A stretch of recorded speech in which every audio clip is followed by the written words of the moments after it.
Yeah. Okay. Yeah. Are you ready? I am ready. Yes. I am ready. OK，进入直播间的朋友呢，欢迎可以在这儿先签到自己的姓名加单位，同时也可以欢迎大家先转发。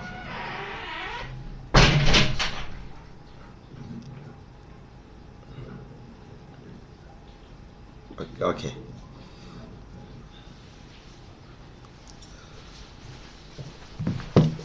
Yes, music maybe is 30 seconds. Yes.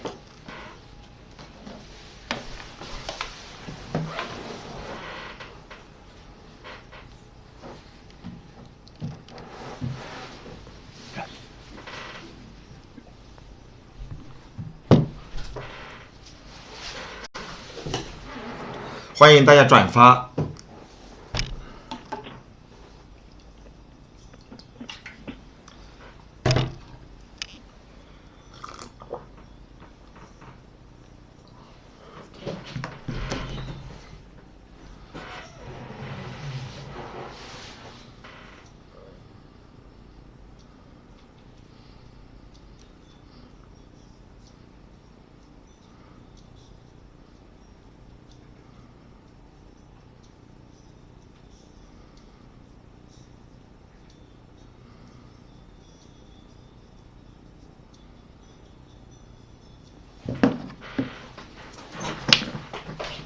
标题你写错了就改一下。标题，你把那单词写成随名了，标题写错了。行。现在去改，不是这样的。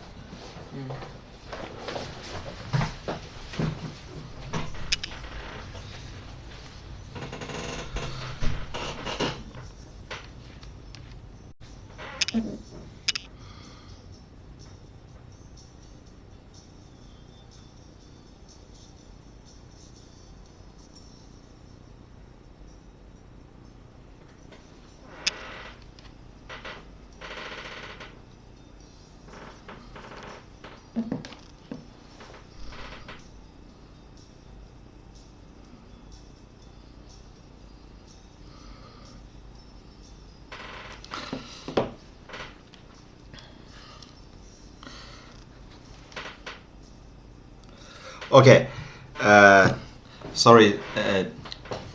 Today maybe we have been delayed for a few minutes, maybe a couple minutes, and today's topic about similarities and differences, Tom Sweeping Day and Memorial Day. I feel really sorry. Just ago, when I was trying to send out the promotion advertisement, maybe one word is misspelling. That is swimming. It should be sweeping. Sorry. I just use a voice to put into all of these words. Maybe some words is wrong. Thanks a lot for our friend Henry. Henry and another several friends have helped us to correct the words. Okay, everything seems very hasty. Okay, anyway, at the very beginning, please introduce yourself. Joe, please. Hey everyone, my name is Joe Martins, and I'm a former software developer, business analyst, marketer, technical writer that worked with Fortune 500 companies for almost 20 years. And then I also have worked for the past 5 years in China, helping manufacturers there sell into the North American market. Yeah. And for the past year, I've been helping people throughout China with conversational English so that they can improve their communication skills. So that's what I do these days. Okay, thank you. Okay, let me introduce myself. My name is Lyu Guo, the founder of Suntrans. I graduated from Northwestern University in 2000 and went to teach senior high school English for 3 years. And then I studied, at the same time, I studied English education for 3 years. And that is my second bachelor degree. And in 2003, I came to Beijing and studied for my master degree in geology at the China University of Geosciences. And then, and at the same time, I also part-time work for the globally largest mining company, BHP Billiton. And then I went to the United States at Miami University, specialized in geomicrobiology, interaction between bacteria and rocks. And when I came back to China, I also worked for China Geological Survey, responsible for international cooperation and compared a large number of mining investments in all of the world. In 2008, I registered Suntrans, and in 2011, I registered Suntrans Consulting in New York, Suntrans Consulting LLC. And in the past 10 years, I have been in more than 30 countries to help Chinese companies to purchase mines and oil fields. And our headquarters is Suntrans, located at the gate of Tsinghua University. And we provide translation in geology and mining and petroleum.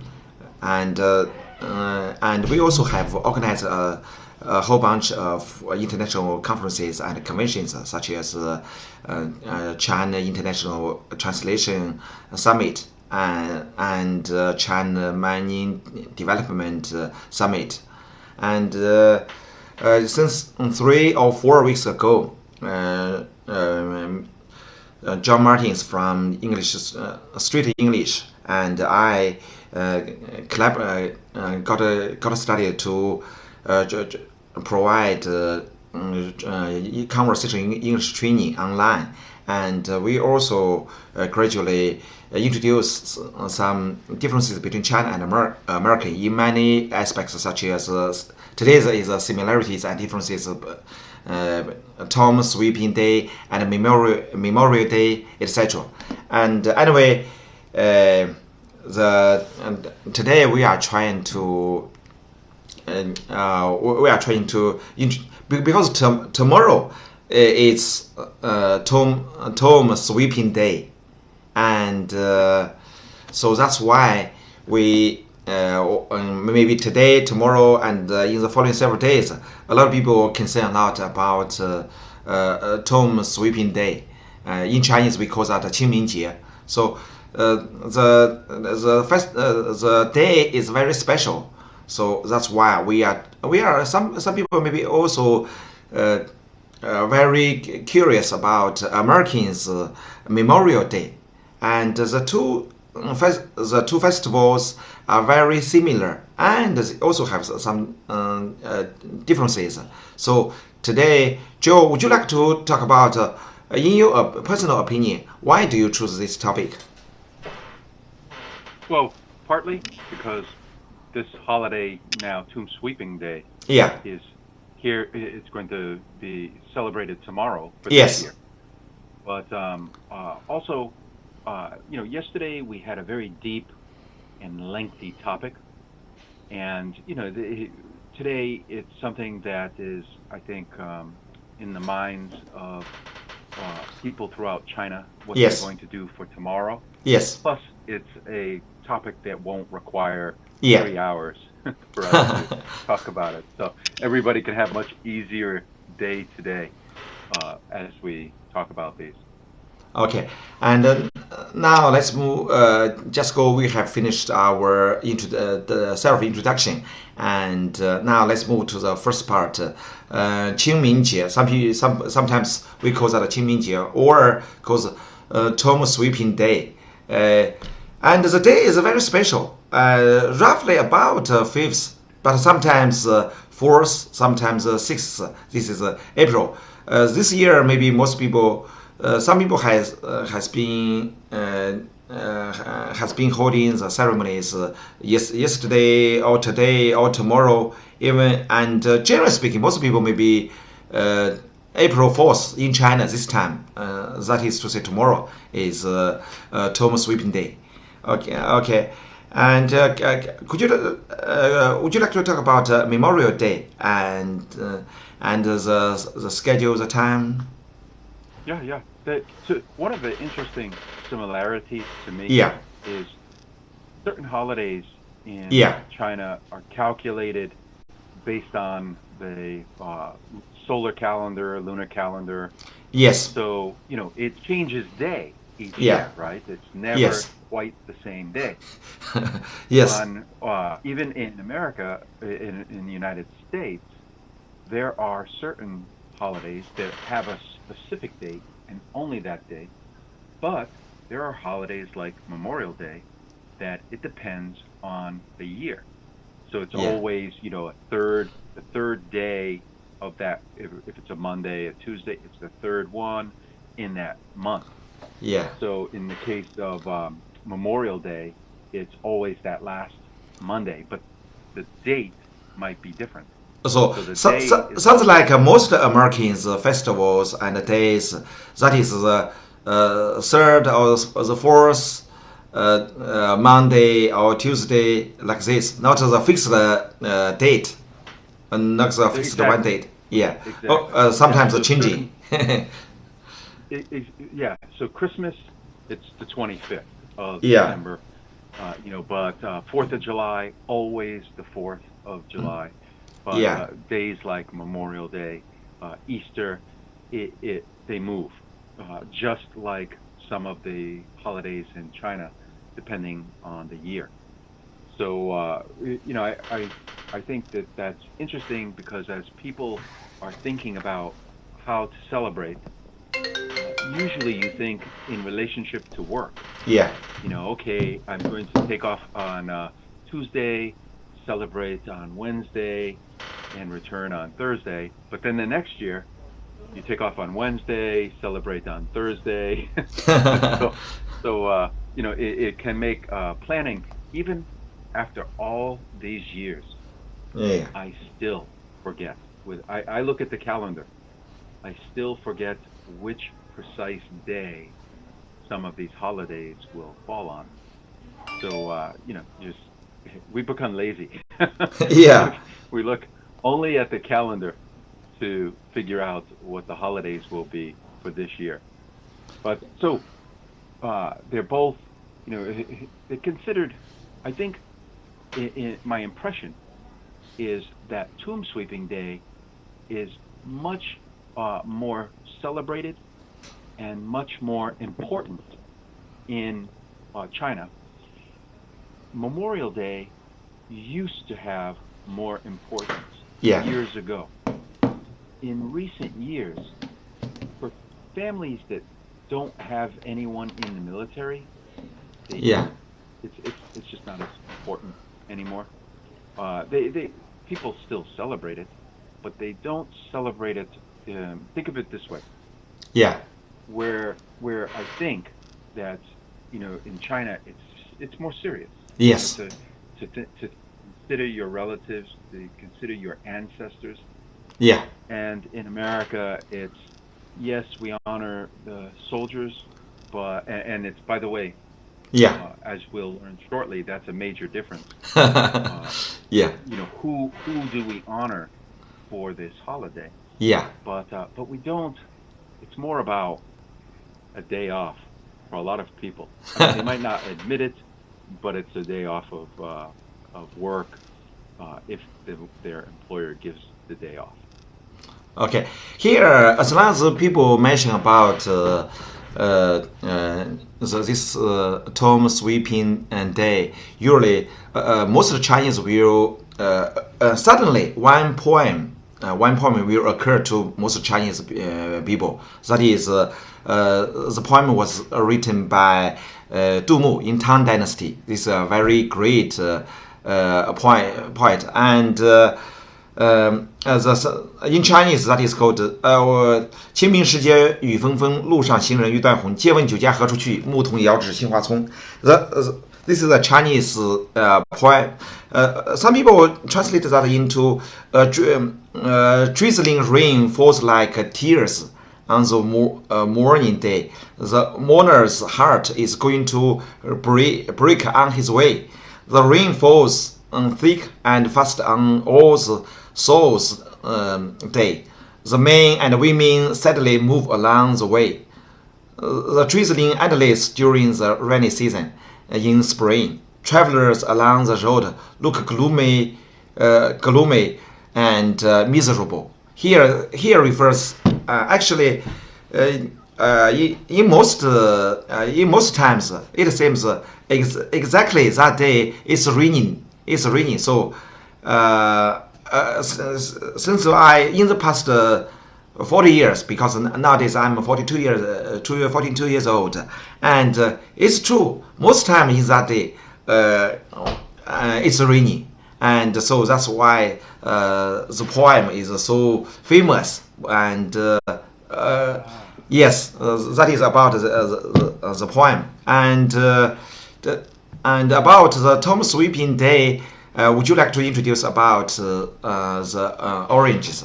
The oranges. Yes.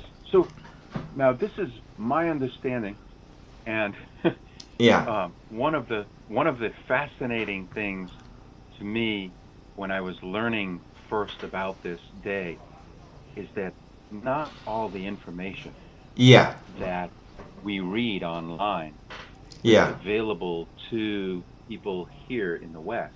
Not all of it is accurate.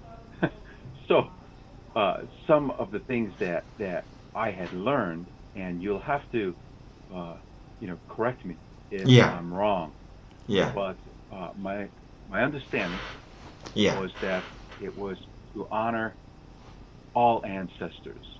That, anyone who's no longer with us today, and that it wasn't a special group, but that originally it had to do with a very special individual whose name how do you pronounce his name correctly?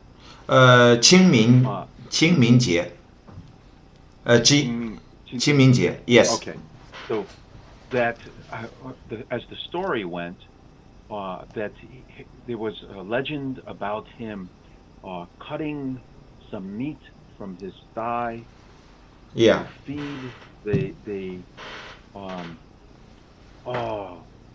what is the title? It's a Chinese title. What did they call it? One moment. Here, okay. I was trying to. It's just like English dukes.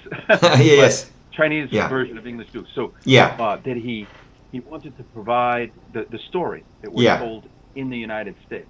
That he wanted to provide soup to feed his Lord. Yes. And so the legend was he cut meat from his thigh. That's how dedicated he was to his Lord. And I guess he was expecting to be promoted or considered for a great position in this the government of the time. But he wasn't, and he went into the forest with his, this is, by the way, what I'm explaining is what we're told in the U.S. Yes. So understand if it's inaccurate, I would like to know.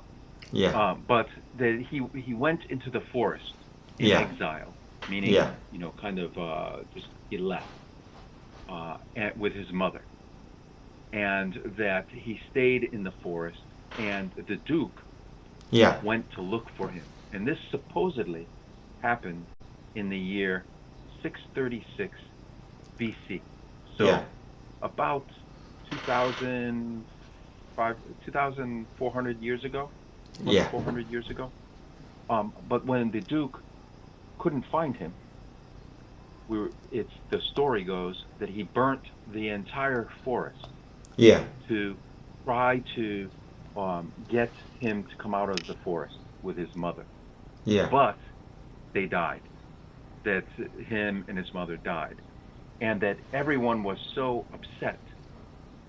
They made a martyr, an idol of this man to worship for what had happened, because so tragic. The idea of it was so tragic. So apparently, as a result, people celebrating this in ancient China, I'm told that they began burning fires Yeah. for an entire month. Yeah. In the winter, in the middle of the winter. And this was very, it wasn't good for children or elderly, because, they wouldn't they wouldn't burn the fires. Not that they wouldn't burn fires. But it wasn't good to keep, I guess, the children and elderly warm. Yeah. So the government tried to figure out, what do we do? Yeah. How we get people to not do this in honor of this man, because it's hurting the people. And so I'm told they restricted to 3 days of celebration. Yes. The solar, mid-spring solar period. But later, so that was the origin. Origin. The original, yes. But later, an Emperor Tang, he is credited with modern day tomb sweeping, because I guess the wealthy Chinese of the time, this is about 1,300 years ago, approximately. They would celebrate elaborate ceremonies for their ancestors. But I guess the dynasty didn't like that, it was these sort of elaborate, expensive ceremonies. So to kind of change that a bit, they said, no, just one day, one day per year, that we will celebrate this and honor our ancestors. So So here I want to emphasize 2 points. One is the differences between Chinese tomb sweeping day and Americans Memorial Day. So the objects are different. For China, to honoring all of these ancestors, but in America, mainly for martyrs, those people, or those soldiers, or someone who made a contribution to the country and died in the field, on the field, and especially for those soldiers, a lot of soldiers, were people in the memory of them, or that's why. So the objectives are different. The second is about 介子推. Here we mentioned the relationship between Emperor Xuanzong of Tang Dynasty and 介子推, his subordinate. And actually, even some people think that the relationship between them demonstrated the importance of something like Thanksgiving, just show the thanks to each other here. So some people say, Qingmingjie, the origin, in some degree, that is a kind of Chinese Thanksgiving Day. So and that's a story discovered the relationship. And another point is, some people think, on the one hand, on this day, on the 4th, people can go to sweep the tombs of their ancestors. On the other hand, because it's nowadays still spring day, and the flowers are very fresh, and a lot of fresh grasses or trees. So the air is also very fresh, and a lot of people will go out for traveling, or to visit some landscapes or parks. So sometimes people also can, in Chinese, call the festival as 踏青节, 行情节, or 清明节. So it's the same. So 2 purposes. One is to memorize all of these ancestors. The other point is to have a tour outside. And the third, today, just maybe 40 minutes ago, from 10 a.m. today, China government suggested all of Chinese people to mourn for those nurses and doctors who died from the novel coronavirus pandemic. This morning, all of the cars and send out some horse and so that to memorize all of the people who died for the outbreak of novel coronavirus. Yeah. So the day. Very nice. Here I have a question, because a lot of people, some people, as long as they memorize their ancestors, their parents who passed away, always feel very painful, lament or frustrated, even. And anyway, how to this festival or this day is different from other days, like Children's Day or Spring Festival. You always can say, "Oh, celebrate! How are you? Give the best wishes to you." But for the Tomb Sweeping Day and Memorial Day in America, the 2 days are very special. How should people give wishes or give regards to each other? Would you like to talk about this point? Well, you really wouldn't have people wish. For example, with Christmas, you'll hear people say Merry Christmas. Yeah. With Thanksgiving, you'll hear them say Happy Thanksgiving. Yeah. But with Memorial Day, you wouldn't really say Happy Memorial Day. Yes. Because it's supposed to be a more serious holiday. Yeah. With honoring the dead. Yeah. So you really there's no greeting really. Yes. People who recognize the day. But Yeah. I've never in all of my life wished someone something on that day. Because it's to remember the dead. So there's nothing you can say really to another person who is alive. You might, if you know them, and let's say their brother or their father or their grandfather died on that day, or died and they're celebrating it, I should say, on that day. They're recognizing, observing it. Then you might acknowledge that. Maybe, for example, talk about stories with each other. About those relatives that aren't with you anymore.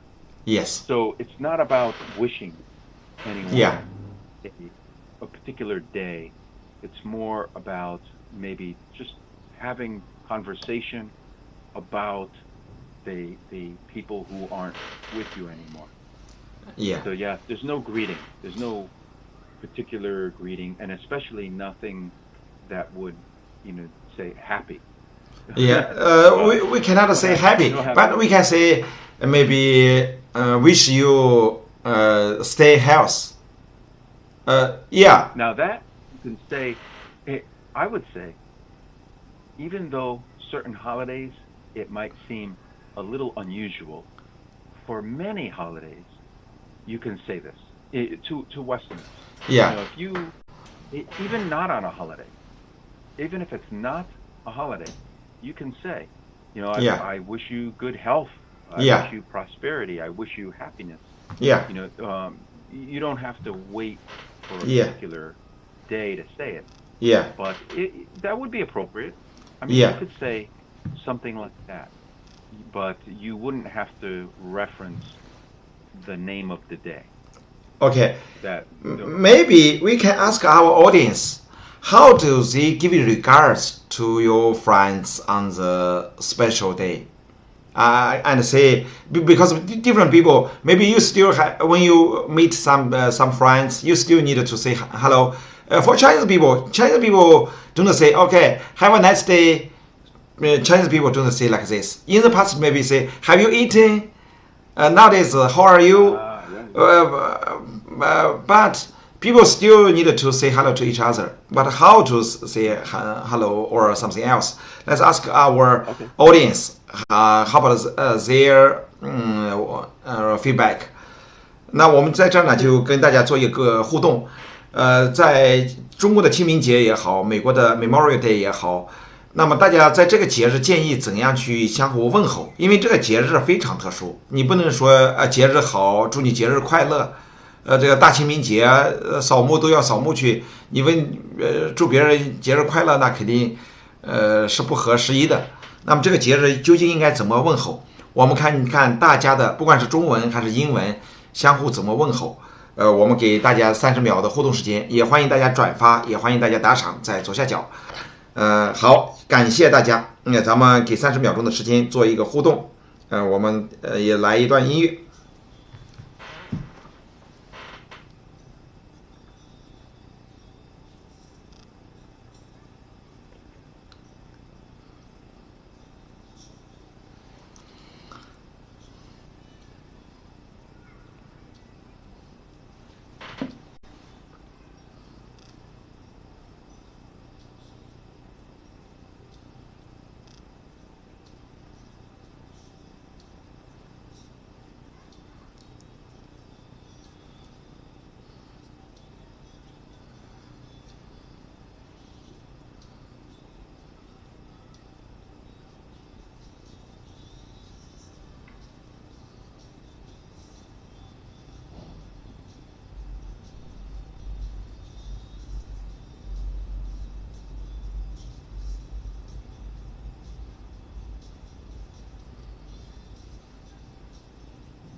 Okay, some friends mentioned that it's really very hard to give regards this day. Some people say nothing.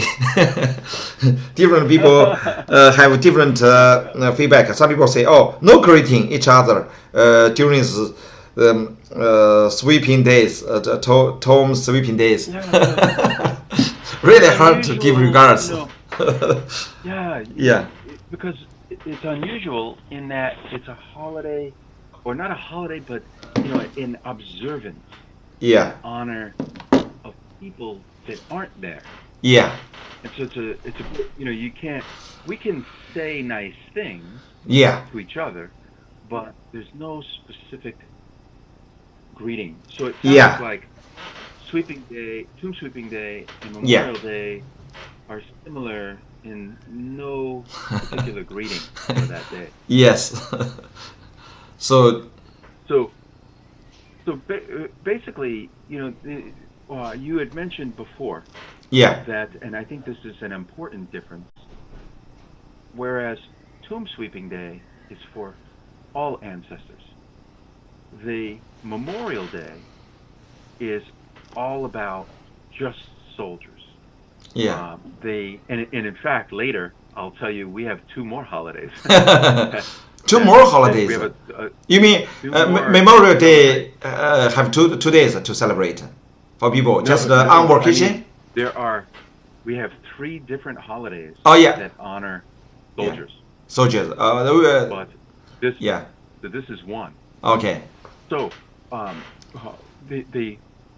of the interesting things about Memorial Day, whereas Chinese history tells you the origin of Tomb Sweeping Day, there is no agreement in the United States about how Memorial Day came to be.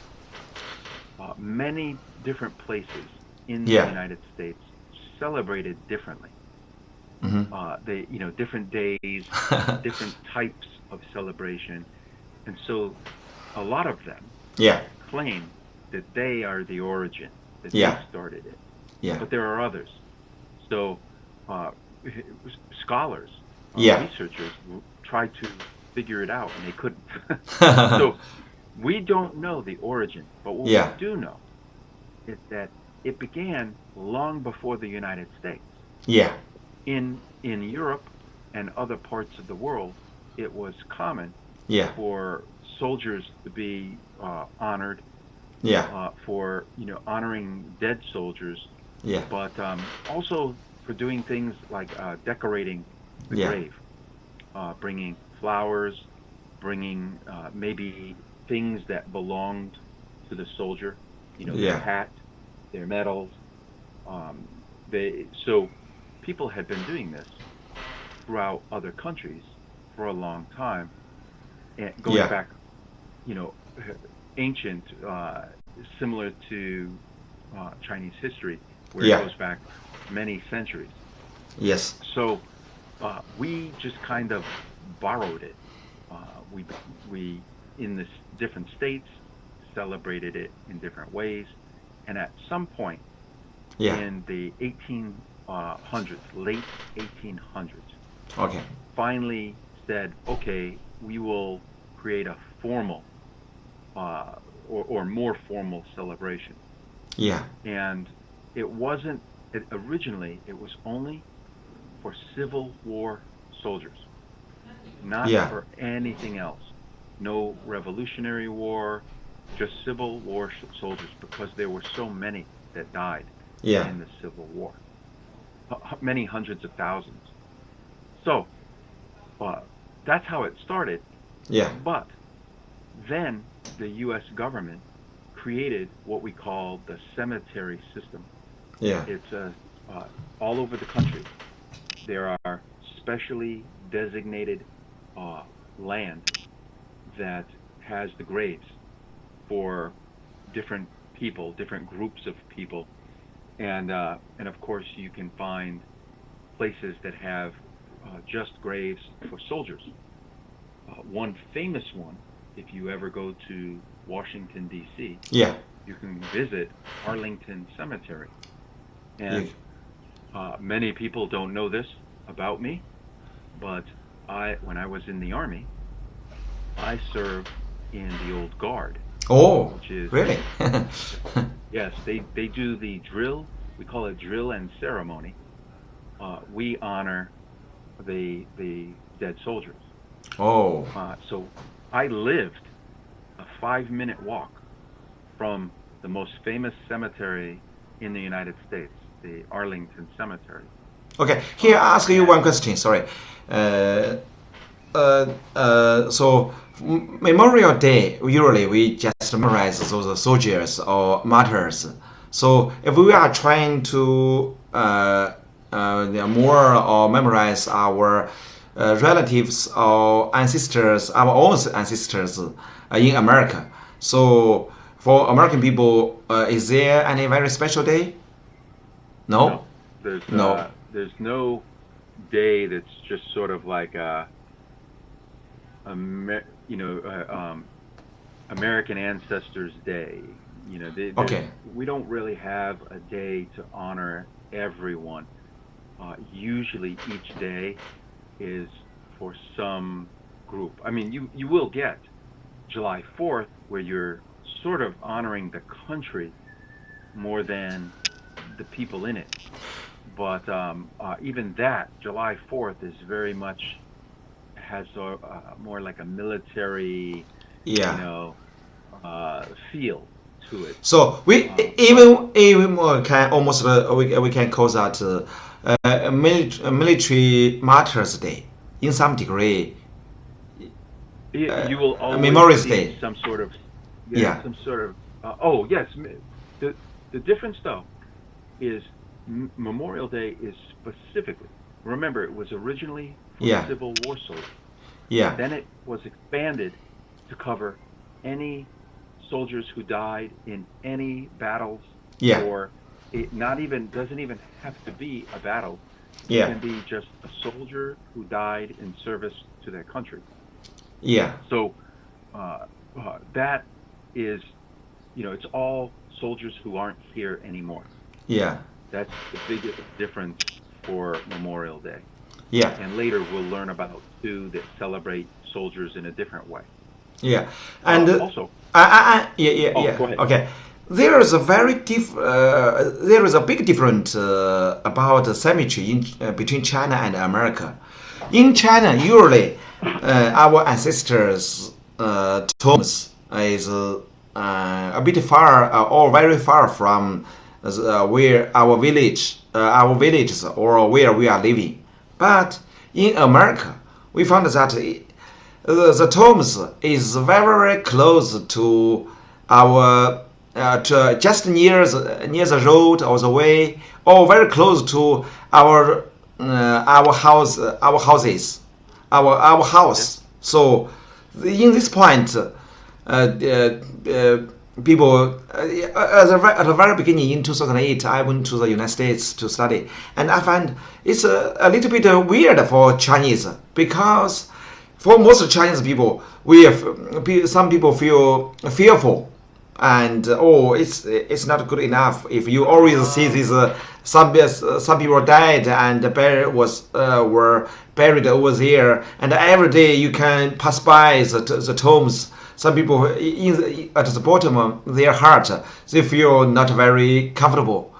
But in America, people seems still it's okay. It's our parents died just buried over there. We can that doesn't matter, and we can frequently go to over there, like our friends. But in China, only a special day we can go to tombs, not always.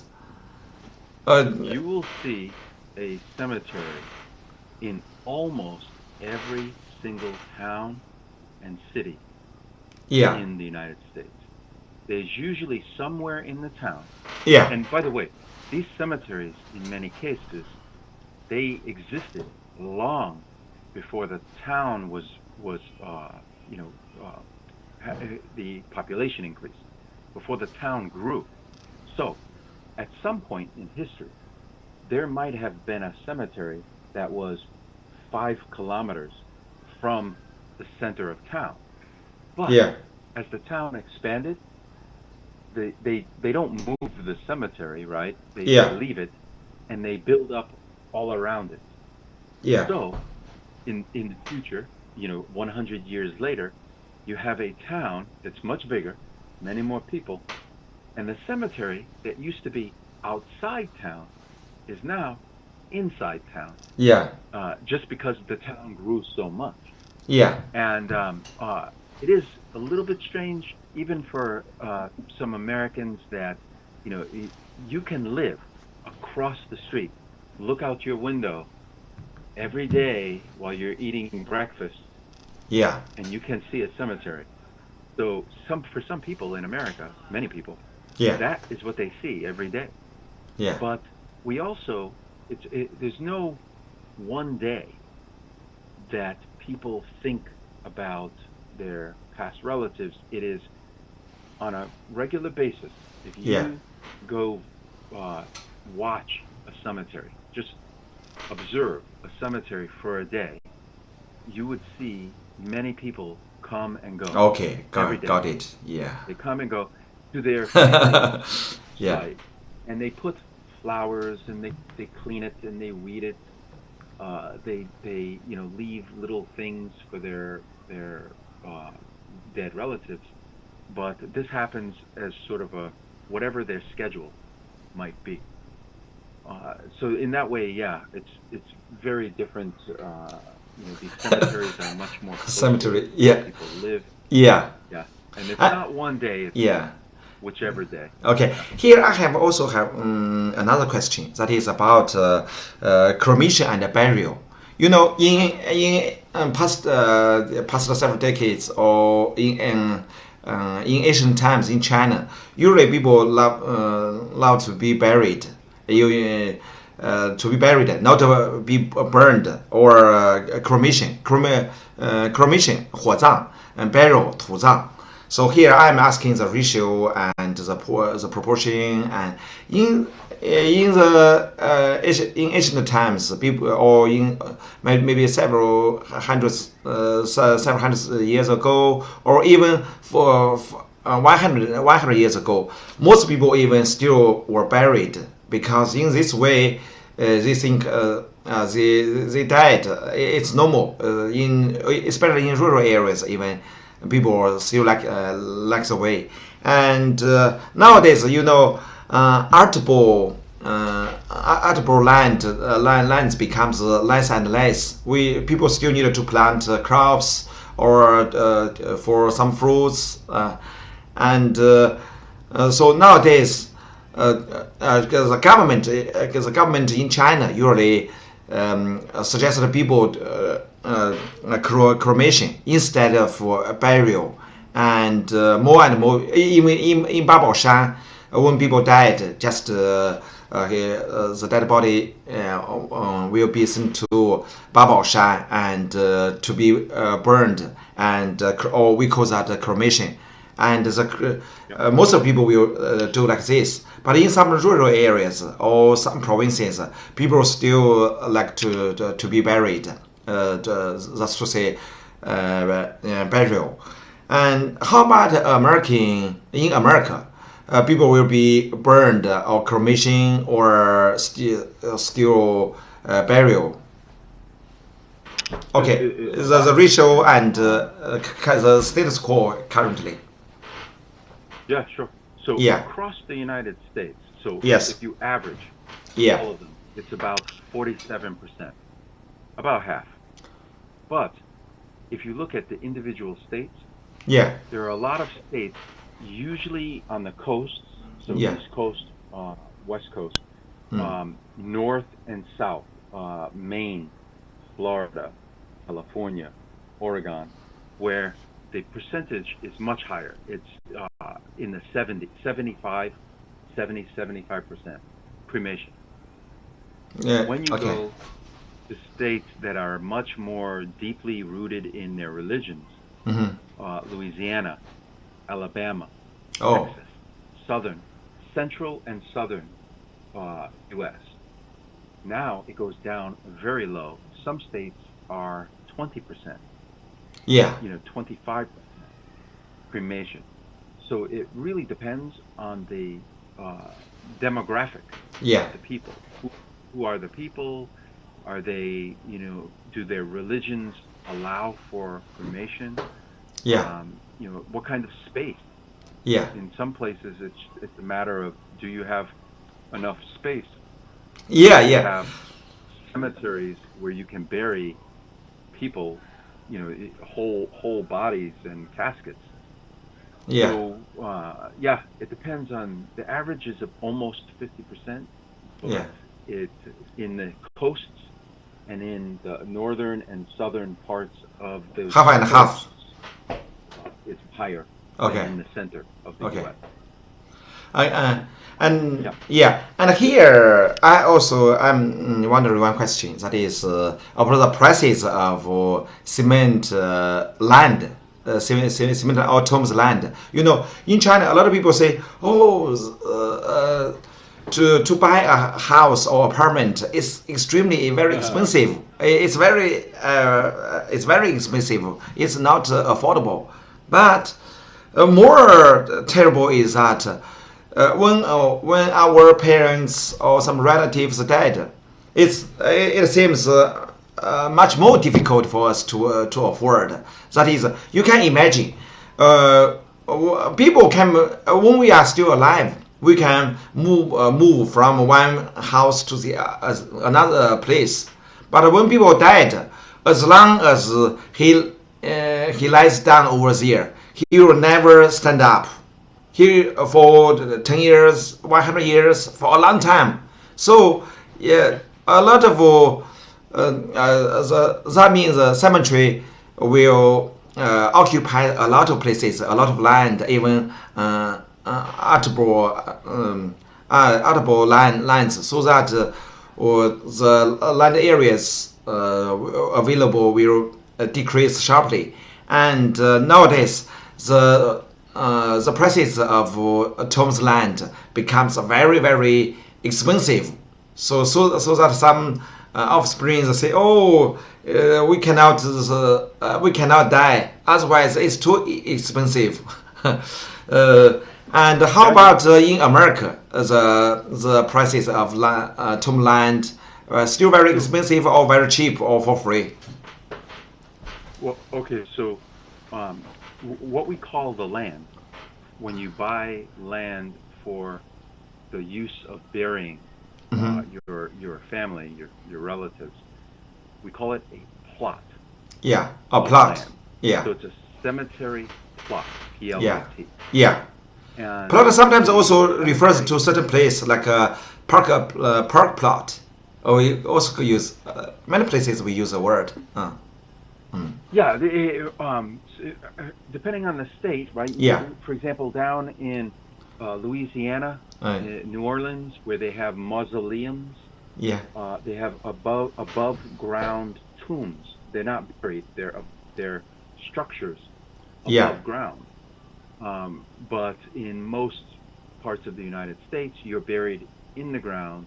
Yeah. And the cost in RMB would be between 1,400 and 14,000 RMB for the land. It's not too expensive. It's actually much more expensive for everything else. Yes. The casket, the coffin that you're buried in, the funeral services, where you invite your family to come to a special place, a funeral home. Yeah.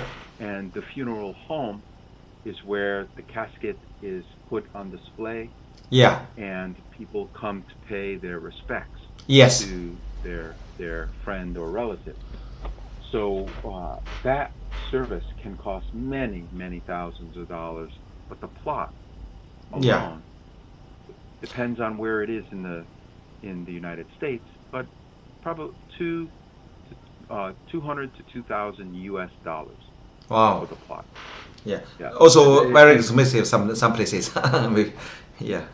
Yeah, and it's the same problem in China. Just with the population of China, it's a more important problem. Yeah. In the U.S., as more and more people live here, that cemetery land is very valuable. Oftentimes, it's in the city, it's in the town. So at some point in the future, it's either going to be extremely expensive to buy a plot of land, or they may stop, altogether and say no, cremation only. Yeah. But we're not there yet. The U.S. is still small enough that you can still buy a plot of land here if you want. Yeah. And by the way, I don't. Yeah.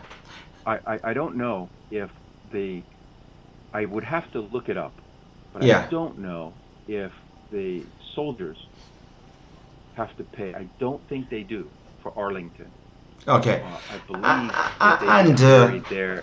Here I also have one. I have noticed one phenomenon, that is, we know no matter martyrs or because soldiers or our ancestors, when people died, we can memorize or mourn them in the cemetery lands or some areas.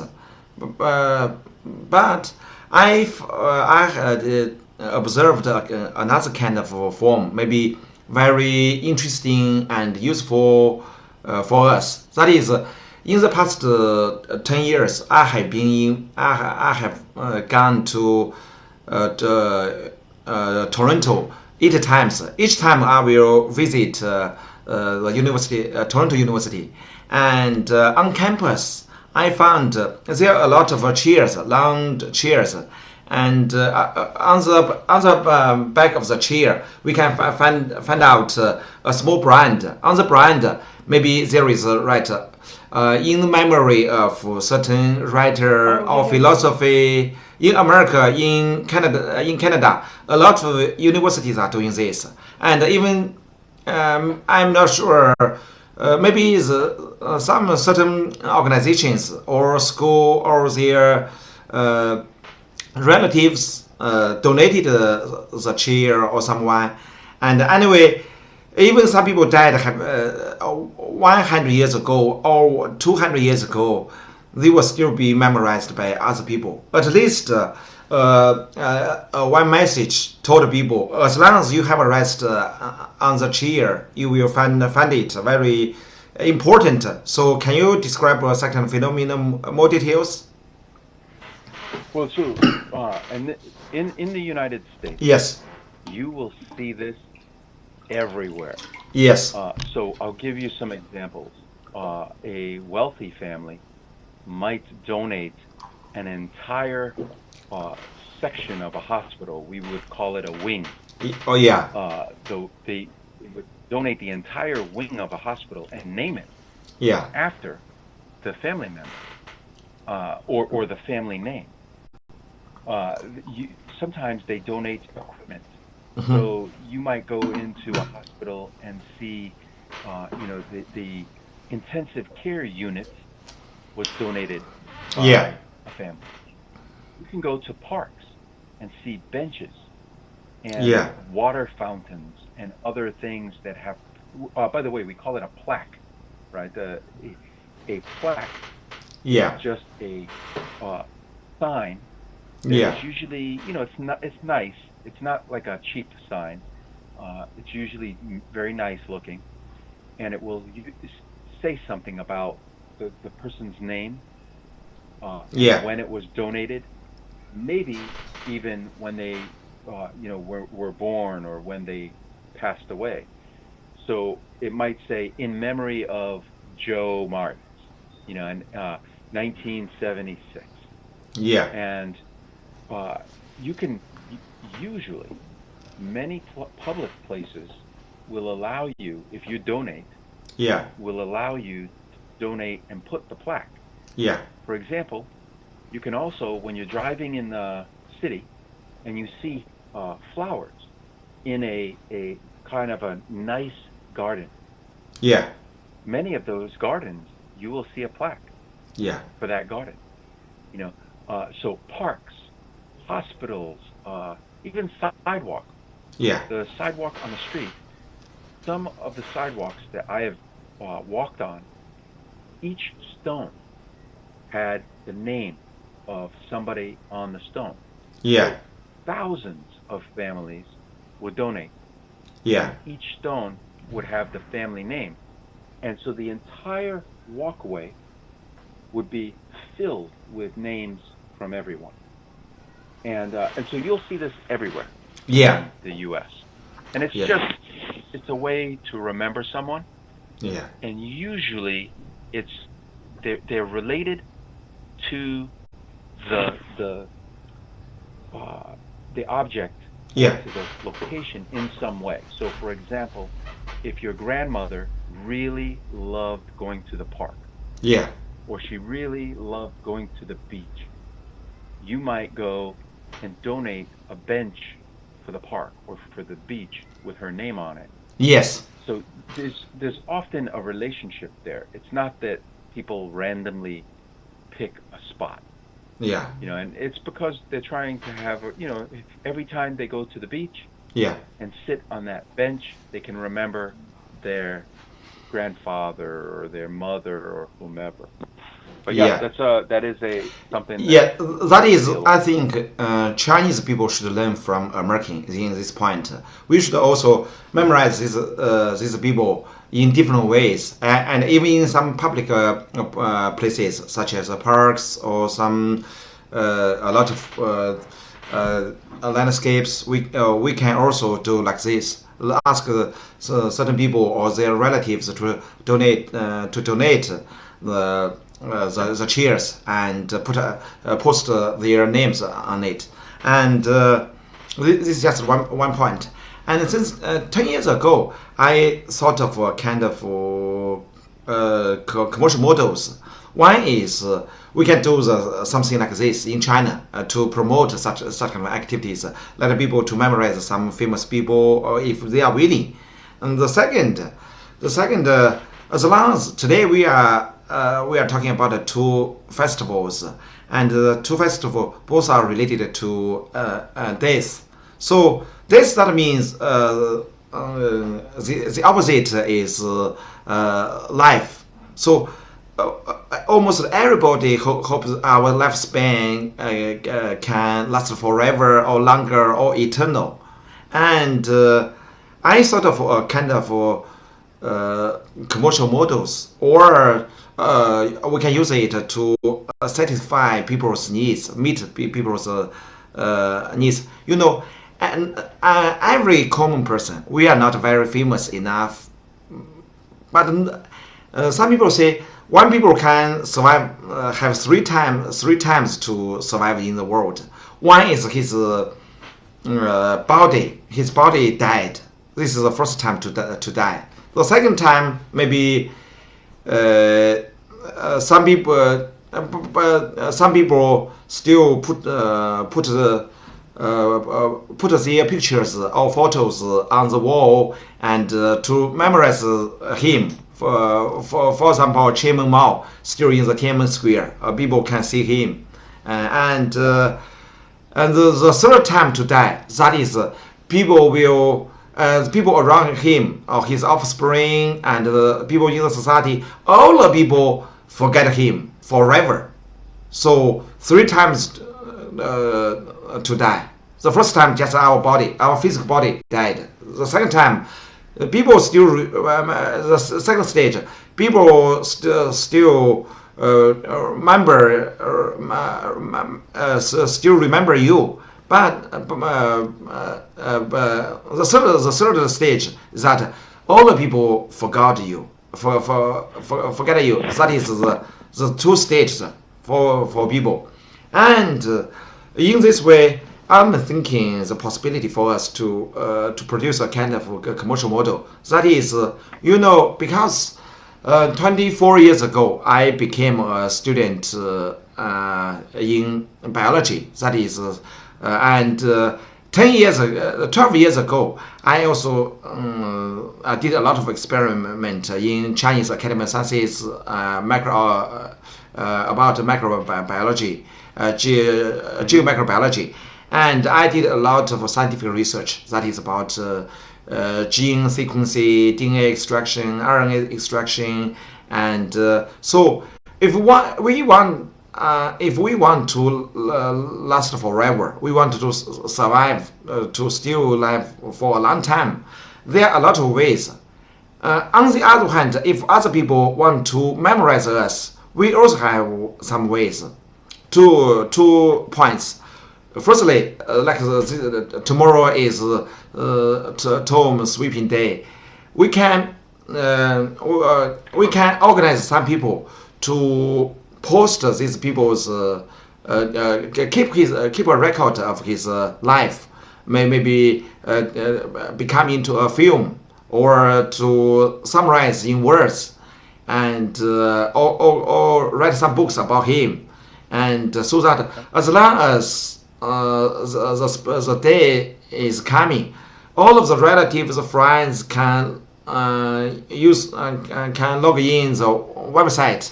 And to see our parents or ancestors who died, but still we can see a lot of information, their videos, the words they mentioned, and their experience. If we want really to memorize them, I think we can realize it.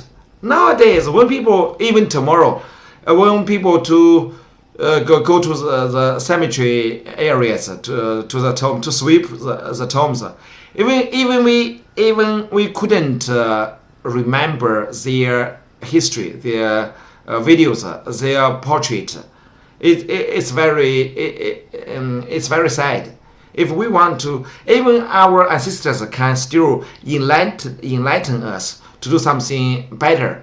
But how to? We must have somebody to summarize them and keep forever. If we really do it, I think almost every people has such kind of demands. That is, we don't. No one hopes. Oh, I want to die and forgotten by people. Most people still hope themselves to be memorable by their offspring, or even all of the world. This is Maslow's theory about to every people who hope to be respected and remembered forever. So this is for how to memorize all of these people to more them. The second point is if we can also ask to make sure the storage of their cells, their DNA, RNA, their sequences. Because we maybe in 1997, a special ship named Dolly was produced in UK. Because that ship just produced by itself. I mean, not by male and female, just by itself. That is called clone, C-L-O-N-E, clone. Clone, that means to, even ourselves, everyone can, as long as we have your cells, we can produce the new one, totally the same as yourself. The gene sequence is the same, except certain gene mutations happens. Most generally speaking, almost the same. He is not your son or your brother, but anyway, almost totally the same as yourself. Technically, it has been realized nowadays. We know dogs, camels, sheep. A lot of animals have been realized. Even from plants, we cut a piece of a branch of the wood or the tree or a twig and planted that on the ground and water it. Soon it will be alive, and that is called clone, plant clone. But for people, for human beings, we can clone ourselves. Technically, it has been realized, and if everyone, we can say everyone doesn't want to die forever, we can realize it. So if you, me, and anyone or our audience, some of us have that kind of long-term insight, maybe it's very great commercial model. I have thought of the commercial model for almost 10 years. Since 10 years ago, I thought one day we can realize it. Here is a great commercial opportunities. No one wants to die. We hope to be memorized by other people, and we hope one day, even our arms are broken, our eyes go bad. We still can clone one eyes or one arms. So in such a case, our physical body can survive forever, and it's totally possible or partially have been realized. I think today since that we talked about the days of our ancestors to memorize them, and we also must consider how to memorize these people scientifically and usefully and practically, and even we can also create new commercial models. Yeah, absolutely. Yes, give me some comments about your idea. This is my commercial models. Yeah. So one of the things that I don't know if it exists in China yet, but yes, one of the ways that they're doing this in the U.S., sites like Facebook already collect so much information about you that even when you pass away, they still have all of this information. Right. And you have until assuming that you have access to your relative's account. You'd be able to see all the old photos, all the old videos. But in addition to companies like Facebook, there are many companies where you can buy, you provide the content, videos, the photographs. They will make what they call a memorial video for you. And so it basically gets part of what you were saying done. Having companies that you pay for them to create a professional video of your deceased relative. As far as the DNA, the closest I've seen to this today is stem cell. The idea, and of course that doesn't work for you or me, because we're already older, but there are many in China today. Many people that pay. It's not cheap. It costs thousands of dollars, but when their baby is born, they will have stem cells extracted from the cord that connects the mother and the baby. And they send those cells to special hospitals in China. And these hospitals freeze the cells. And they store it minimum 20 years of storage. But it costs thousands of dollars to do it, so the average person in China can't really afford that. But maybe that price will come down. But the other part is that even though you're storing the cells today, there's no technology to make use of them, to actually grow a hand. It's not very difficult for doctors, for some scientific researchers. It's not so difficult. Technically, it has been realized. That is called tissues and organs cultivation. It have become more and more mature nowadays. Because I'm a biologist in the past, so I know a lot of basic information. Well, I think the bigger challenge for humanity is going to be the laws. So the laws haven't caught up with the technology, right? So the UK, cloning Dolly many years ago, and still to this day, the governments in most countries cannot tell you if you cloned yourself tomorrow, if you started to clone yourself, who is that new person?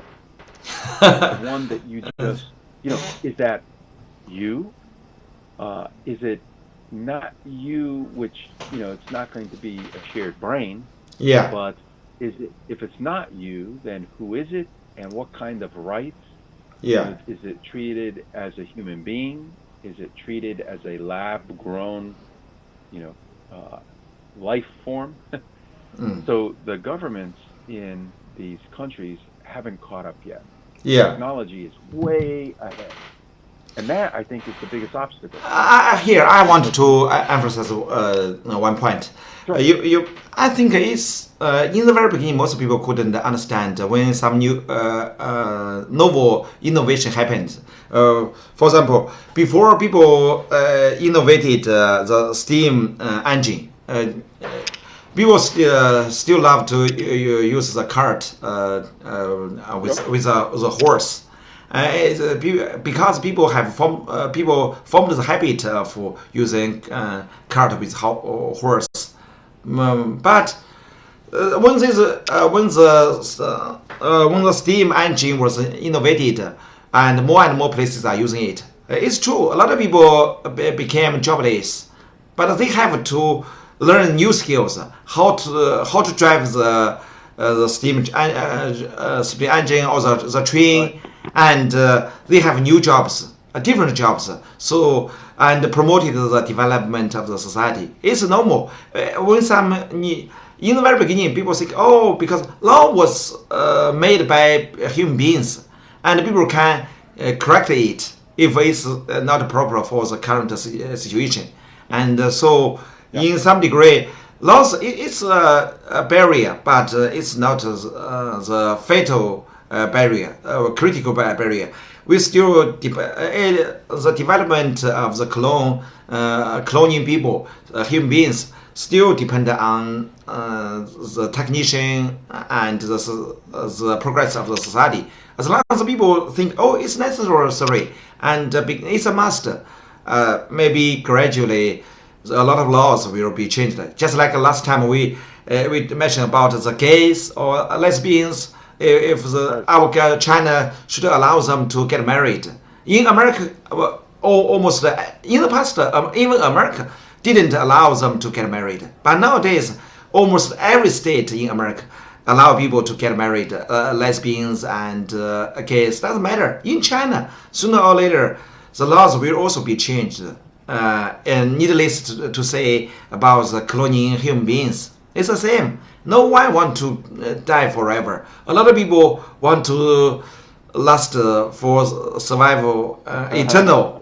So everything is possible. Well, there are even companies that hope in the future that if you cloned yourself, that they could download your mind to some sort of device, to, let's say, a computer, but it may not be a computer. Yes, and then I think it's also possible. That is called transplant your memory and your wisdom. Transplant your memory and your wisdom. If we can mimic or even directly transplant your memories into another guy, entirely cloned by yourself. Maybe that would be very interesting in future. Everything is possible. Imagine if in the history of China. Yes. Now it's too late for the ancestors. But imagine that in the history, if you were able to have transferred the knowledge from some of the most important people throughout Chinese history, that person would still be around to give you advice, additional knowledge, and to learn in a modern time.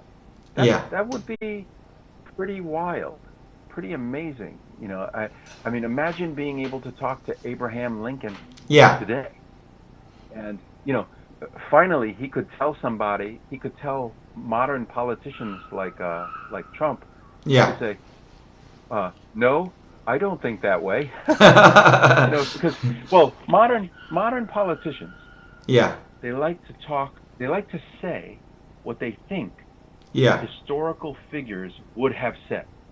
Oh, if John F. Kennedy was alive today, he would say this. But they don't know what he would say. How amazing would it be if he was still here and you could ask him what he would say? So that could be a very interesting future. And even for things like soldiers. If you think about the idea of a soldier passing away in war, let's say, and that's it. Imagine a future where you could transfer into another body, maybe a clone of yourself. I can tell you some realities nowadays. Last year, I noticed a piece of exciting news. That is, in Beijing, certain policemen were using, got started to use some police dogs. All of the dogs were cloned. All of the dogs, about 50 dogs were cloned. Are very strong, very powerful. Uses these cloned police dogs in Beijing. It's a piece of news, not just daydreaming or imagination. It's true. It happened in China, and many industries gradually become more and more. And I'm sure one day human beings can clone also become more and more popular sooner or later. I mean, the main difference being that they don't, the clone won't have your mind. Right. The mind. In fact, hypothetically, a clone could have a completely different personality. We cannot totally the same, but at least physically almost the same, and some part maybe genetically also the same. The other scary part about that is if your clone is then a criminal. How do they tell the difference between you and your clone? Yeah, it's normal. Even we use even we use a knife. The knife, we can use a knife to cut a meat into pieces, and we can use that to kill people. So depends on how people use the tools. Yeah. Yeah. So it'll be very interesting. But in the context of what we've been talking about, Yeah. it would change the nature. Human nature. Necessarily, you wouldn't necessarily have to ever have another soldier or relative die. Yeah. So, the idea of, for example, cemeteries would become outdated. Yeah. Because now you would just kind of get rid of your old body and you jump into your new body. Yeah. Yes, you are right. Science fiction. I mean, wow. Yeah, a lot of scientific fictions describe the phenomena, and nowadays we found it has come true. So scientific fiction is very useful. Yeah. They were very insightful. Yeah. Sometimes these writers, these authors, come up with visions decades before it happens, and that is in fact, if you haven't seen the movie, the U.S. movie called Contagion. Yeah. Contagion is so shockingly similar to coronavirus that as you watch the movie, you say, wow, I can picture the same thing happening right now, today. The movie was made many years ago. Yeah. It's a science fiction. We say science fiction becomes science reality. Yes. And for many things it is. It's a reality now. Yeah. Yep. Yeah. So today's topic is very interesting about life and death, and how to memorize them, and eternal life. Very interesting, and a clone. Yeah. Okay, maybe we can. Go ahead, please. I was just going to say that it may change the nature of celebration about death. Today, celebration about death in some cultures is, to talk about the person who isn't with us, to remember great memories of the things you did together, funny things they said, their accomplishments. But imagine if in the future you do transfer from one body to the next. Yeah. Maybe you celebrate a rebirth. Yeah. You're now. It's like, okay, let's celebrate. There goes my old body. Yeah. We cremate it, and here's my new body. Yeah. In great degree, we can say it's a rebirth. Yeah. Yeah, it'll be like a rebirth, which they've made movies about. Yeah. So one of the things that I found interesting on the slide about how Tomb Sweeping Day is celebrated was the idea, and I wanted to know, because some of my friends in China said they don't do this. So the idea of bringing food and money and different kinds of little gifts to the graves and leaving these things and burning them symbolize passing from this life into their life. Some of my friends in China, especially in the Northeast, they said that's more south. That in the Northeast, they don't celebrate in quite that same way. They do celebrate the day, but not quite the same as what I described. Yeah, it's in bigger cities and young generations. Maybe a lot of people don't do that very formally. But in rural areas or for some some seniors, they still do that and to memorize our ancestors. Yeah, it depends on different people, and young generations still do that. Older generations do more. Young generations do less and less. I think they don't do go to sweep the tombs more frequently. Yeah. All over the world. Yeah. Younger generations do less and less. Yeah. It's a problem everywhere. They lose tradition. Yeah. But do the farmers in China? I had read that the farmers celebrate Tomb Sweeping Day because of harvest. To try, for a better harvest. Yes. Is that true?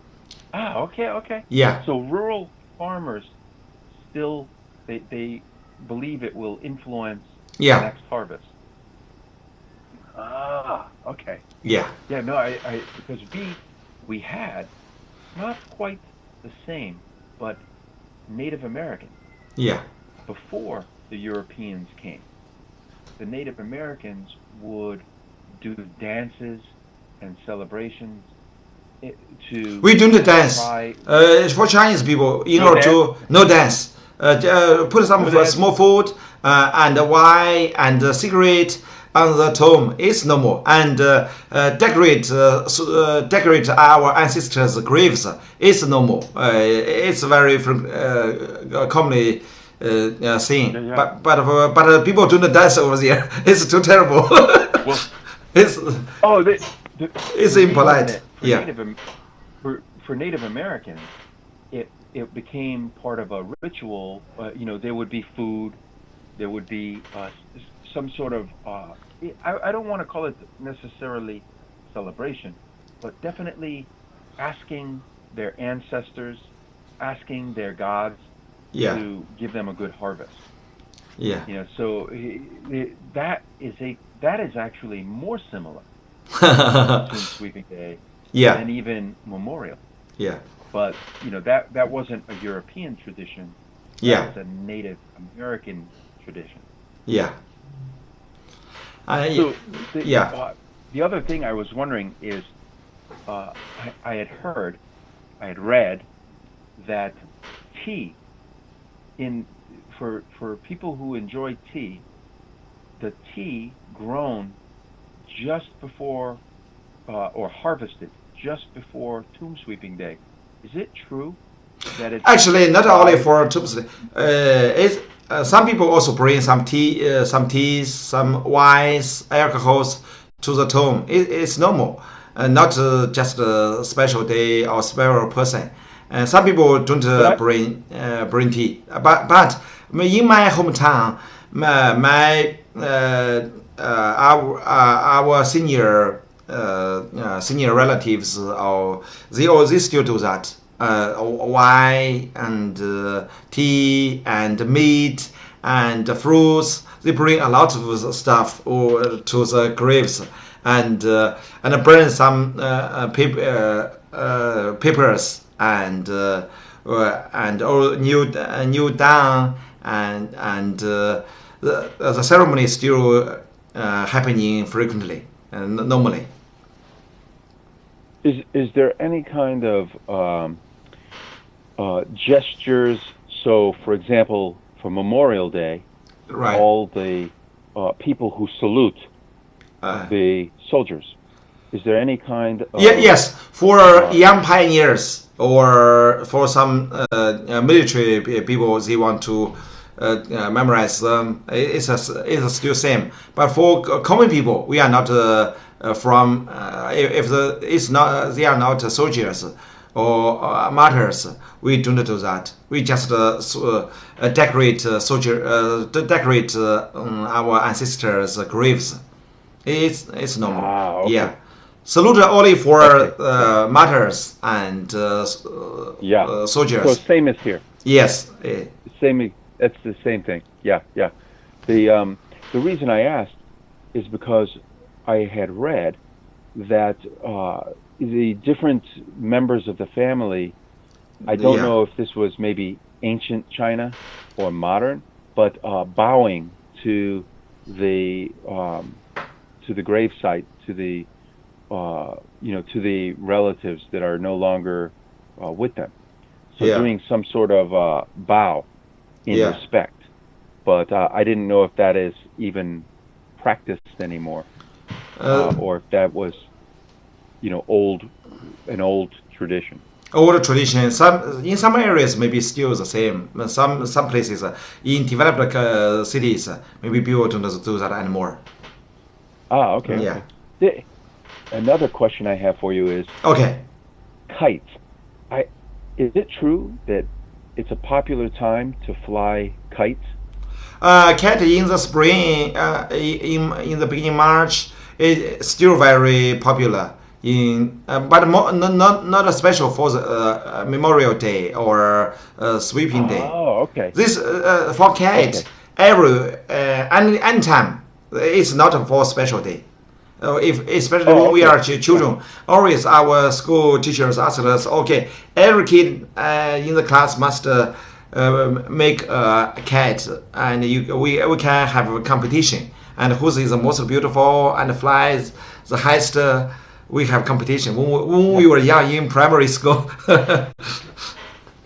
Oh, very cool. This is, I'll tell you, this is one of the reasons why when I tell people to be skeptical, to be, always be cautious about what you read online, because several of the descriptions of Tomb Sweeping Day include information that's just not, for example, they said online, this is a resource in the United States online. They said, very popular day to fly kites. with little lanterns that look like stars in the sky. And so as an American, I'm picturing in my mind, wow, so on Tomb Sweeping Day, there's a bunch of people in China flying. That's not true. This is why I always, the only way to know the truth is to ask someone who has lived it their whole life. You have 42 years of experience in China. Yes. So I only have 5. That's good. So, wow, okay. And for our today Memorial Day oranges, do you want to talk more, or we move to the next slide? We could talk about, so we talked about the origins. The next slides were about just celebration. And we talked already about some of this. What I found most interesting about celebration, they, at least according to what I read, it's not just China celebrating Tomb Sweeping Day. There's many countries. Singapore and Malaysia. They say that they celebrate, that they take it very seriously. And that there are people in Singapore and in Malaysia also celebrating Tomb Sweeping Day. And so, is that true? Because I would imagine, even in the United States, if a family moves from China to the United States, they're not going to stop, doing the tradition. I would imagine maybe just do as Romans do. Maybe, but do they go?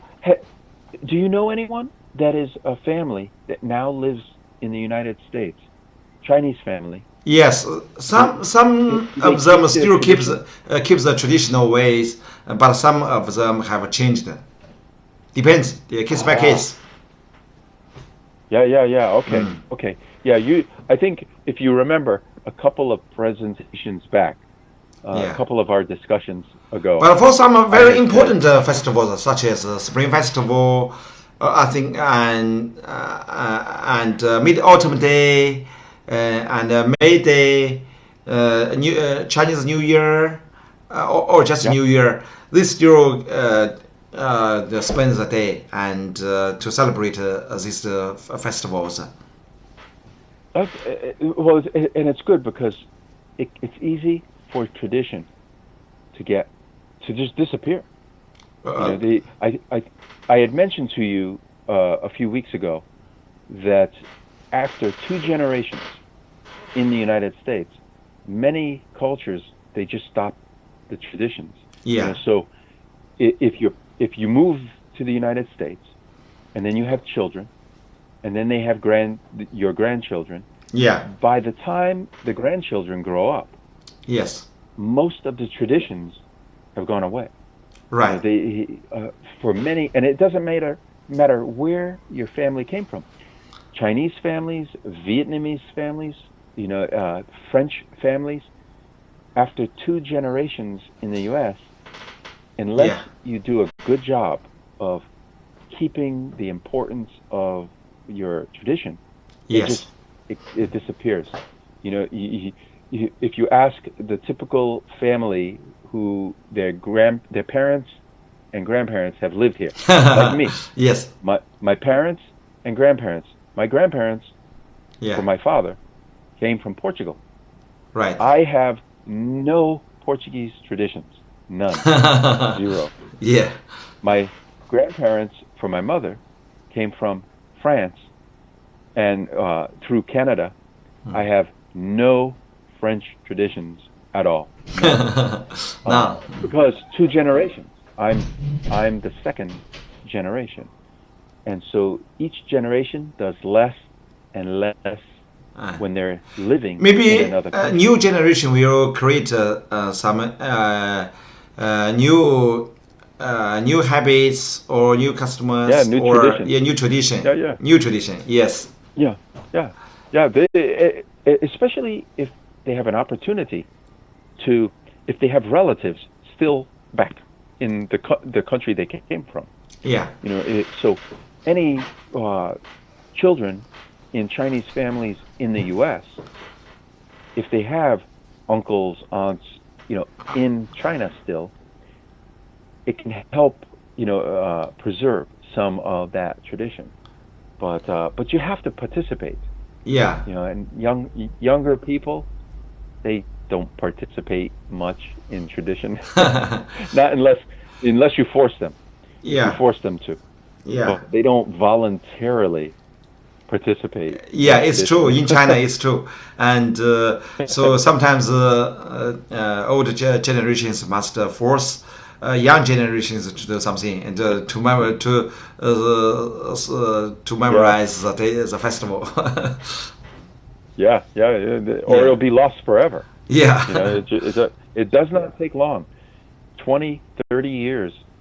And in some cases, in some parts of the world, entire languages have gone away forever.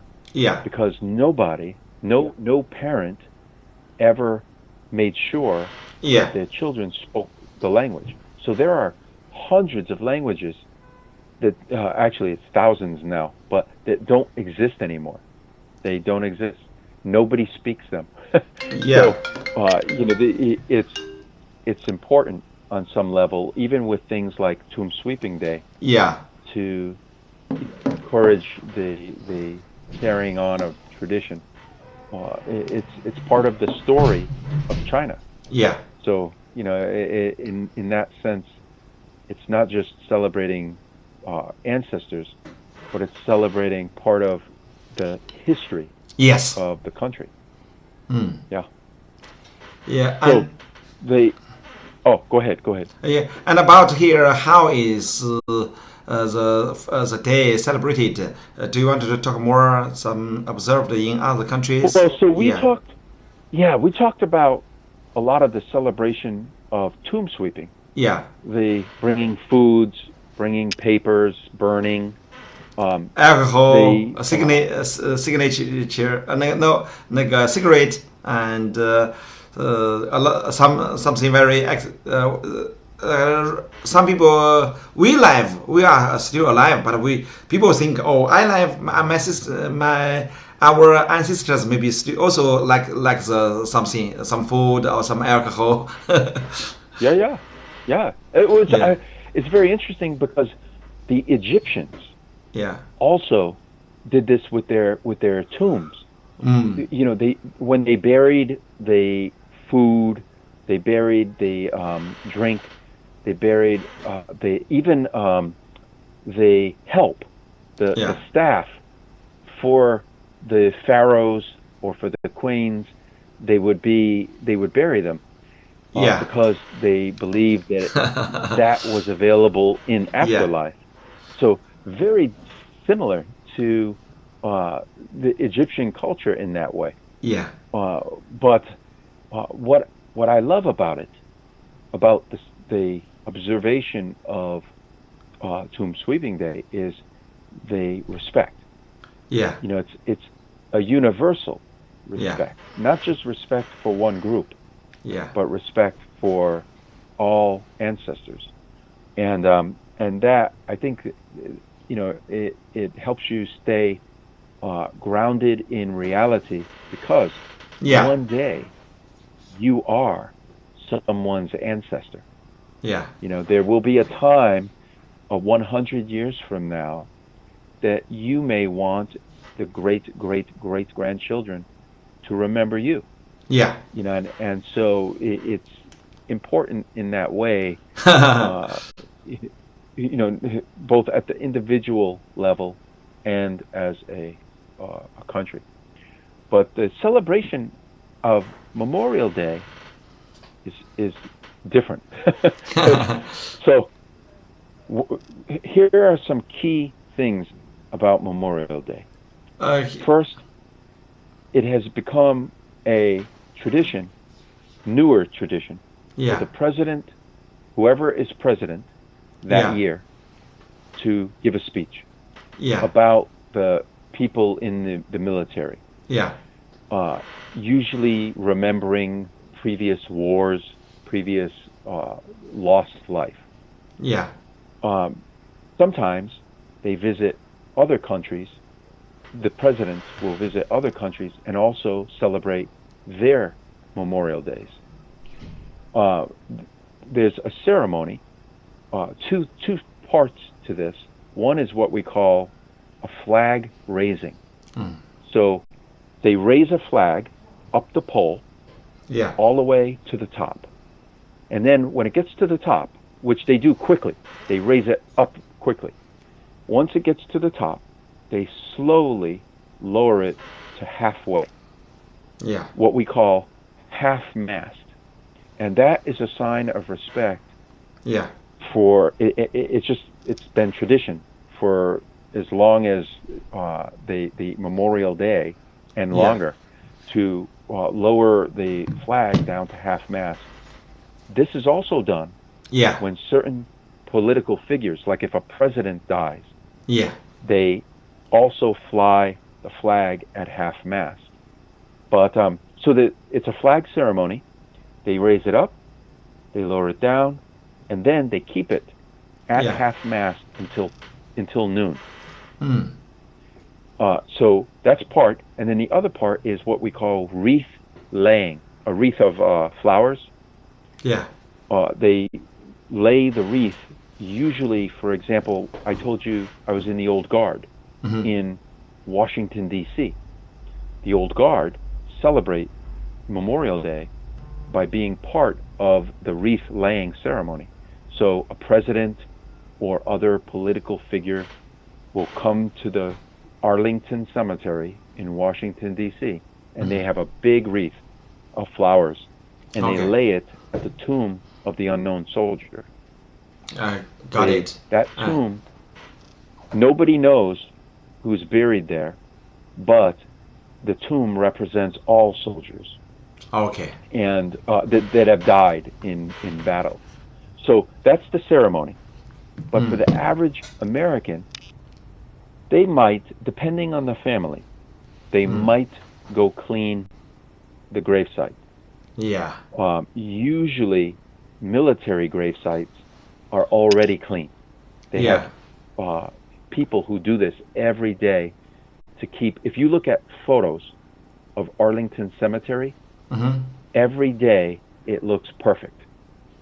There are groundskeepers. We call them groundskeepers, gardeners that take care of the grass and the stone, everything.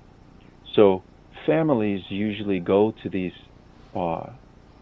cemeteries, and they will place flowers, flags. If their husband or father had medals from when he served, or their daughter, they would leave maybe medals of honor, on the gravestone. Okay, here I have a question.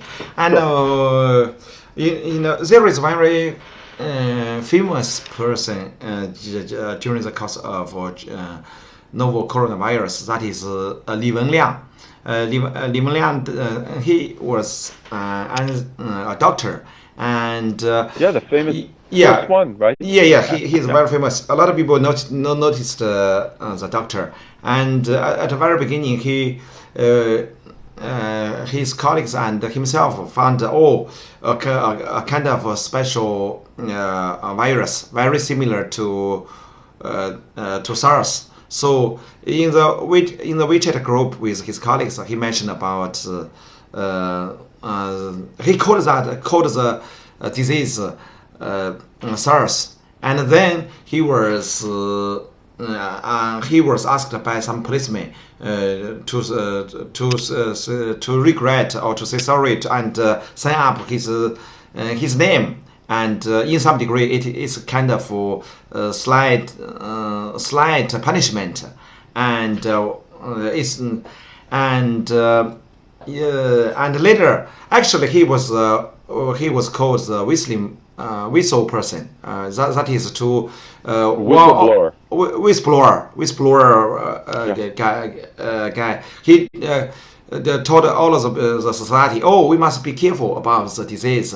But some Chinese government officials and some so-called experts didn't care about his warning.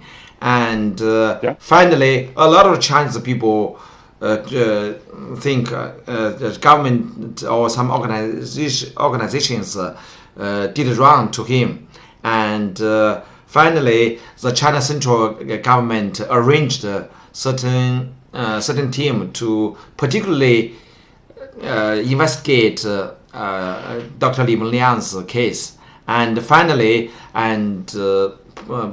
told all of the society that he was China's hero. Even the academician Zhong Nanshan also commented that Dr. Li Wenliang was a hero. And when he was dead, some people said even Harvard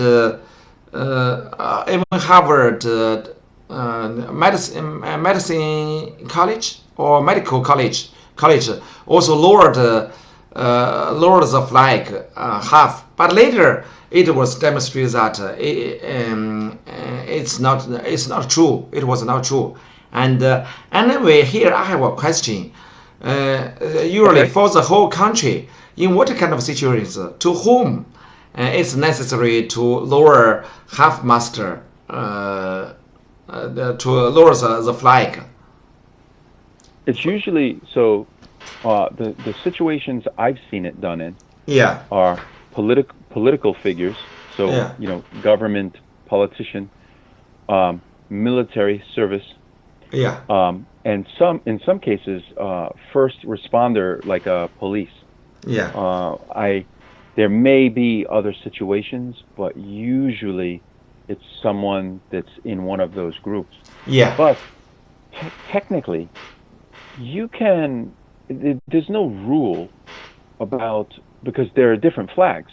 You have the U.S. flag, but even a school has its own flag. So Harvard, MIT, they all have their own flags.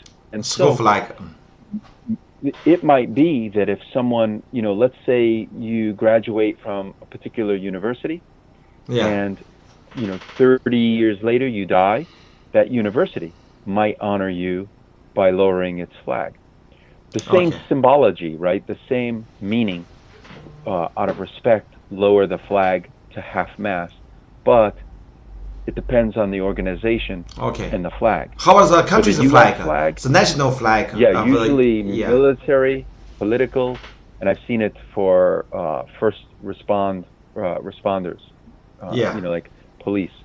Mm, Yeah. Okay. And they also do, by the way, so you have the flag ceremony, and oftentimes for the same groups, politician, military, and police, fire, the flag folding, where Yeah. they over the casket that Yeah. the body is in, they will Yeah. hold the drill and ceremony team Yeah. will hold the flag, and then they will walk toward each other and they will fold the flag carefully, Yeah. and then one man or service person, male or female, will go over to the family member, and this, you know, maybe it's the wife or the sister, and they will present that flag folded in a triangle. Yeah. They will present that flag to that family member as a, you know, in memory of the person who passed away. So, you know, not just flag raising and lowering, but also the presentation of the flag to the family. Okay. And you also sometimes have barbecues to celebrate it. Yes. Yeah, so it's a. And a dance. You could dance, you could party, you could drink Sing beer. songs. The difference is older generations observed it for a more important reason, because they lived during these wars. Yeah. Many people died in these wars that were their relatives, and so for them it's a more serious celebration. Yeah. But the world hasn't really been in a world war in Yeah. 60 plus, 70 plus years. So it's lost some of its seriousness, and now it's more like you go to a parade. Yeah. You watch a parade, everybody's cheering, you eat barbecue, Yeah. you invite your friends and family over and drink and you sing or whatever you want to do. It's become, for many Americans, less about honoring the soldiers and more about a day off of work where Yeah. they can do anything they want. You know, and it's just, there are many people that still celebrate it seriously, but there are many more that it's just another day. It's another holiday. You know, it's like Easter to people who aren't religious. They just celebrate Easter. You know, Easter bunny, Easter eggs, and it has a different meaning. Christmas, same thing. You'll have people who celebrate Christmas for a specific reason, you know, Jesus' birth, that kind of celebration. But you'll have people that celebrate Christmas for Santa Claus and presents. Okay. So same thing with Yeah, Memorial I Day. have a Same question. thing. Just ago, you also mentioned about knockhead or koto to show your respect to our ancestors or sometimes to our seniors. Even no matter for even for some masters, our teachers. In China, since ancient times until now, it's still common in some places. If we go on tomb sweeping day, people go to the tomb or cemetery. We also do that. Some just kneel down and knock head or kotoing to show our respect. I'm not sure in America if some people also, no matter for this day or on some in other occasions, if it's also such kind of phenomena also exist. I mean, to kneel down and koto, knock head. Never. Most. So during the singing of the national anthem, Yeah. which happens many times at every sporting event before the game begins. They will place their right hand over their heart. Oh, over the heart. Put their heart on. Put their hands on like heart. This. Right hand over their heart. Yeah. And they will stand up. Yeah. And face the flag, yeah. wherever the flag is. And that's for the civilians, for the average person in America. For soldiers, in the morning and at night, when they hear reveille is a song played by the instrument called a bugle. Oh. When they hear the bugle in the morning and at night, at sunrise and sunset, they will face the sound wherever they think it. Usually there's a flag nearby, but not always.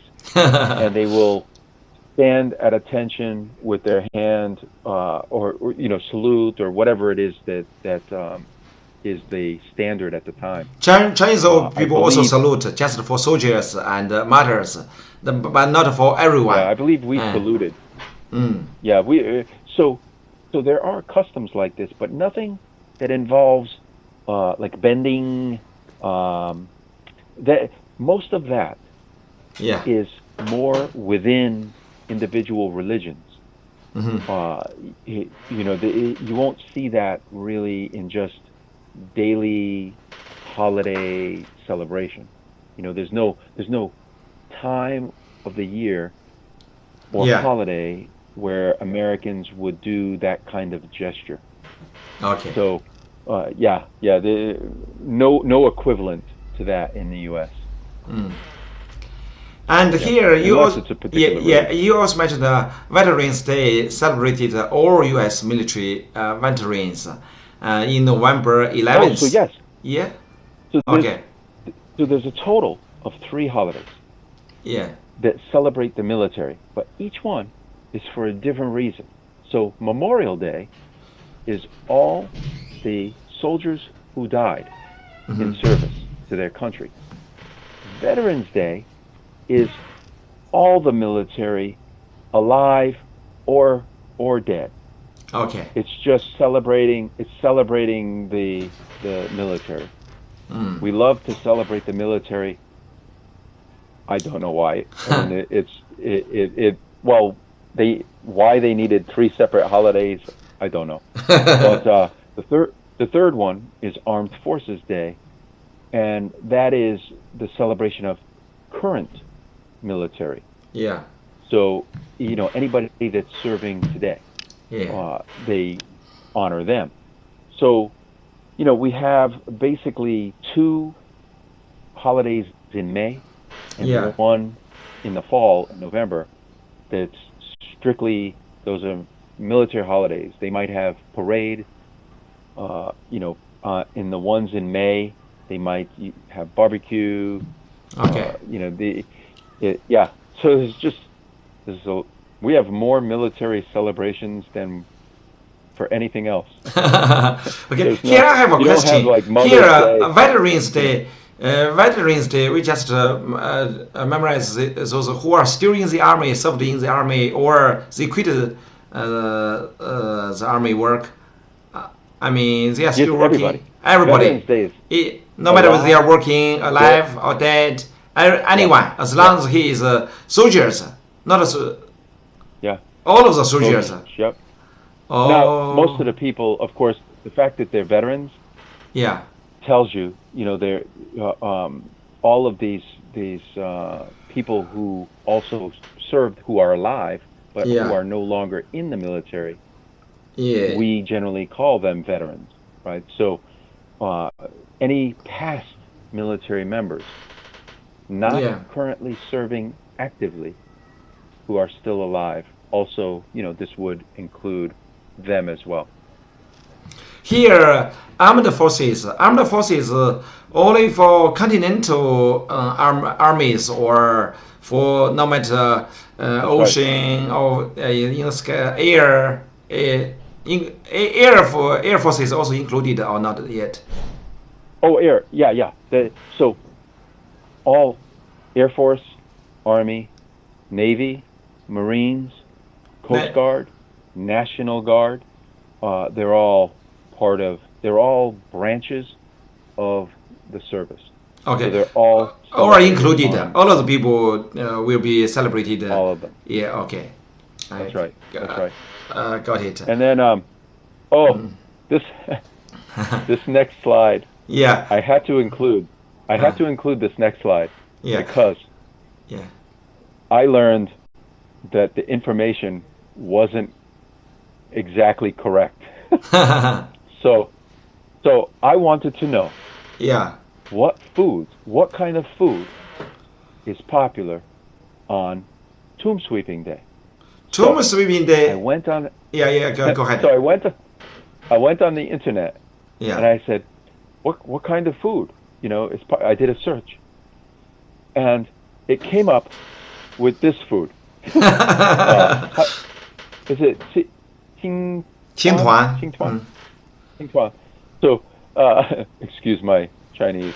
I know it's horrible. So they said, oh, everybody in China, this is popular on Tomb Sweeping Day. So I asked some of my friends in China, in all over, southern, northern, central, western, and many of the young people said, no, we do know. We do know that for Tomb Sweeping Day. Usually we can eat anything. No, not very special. No special food.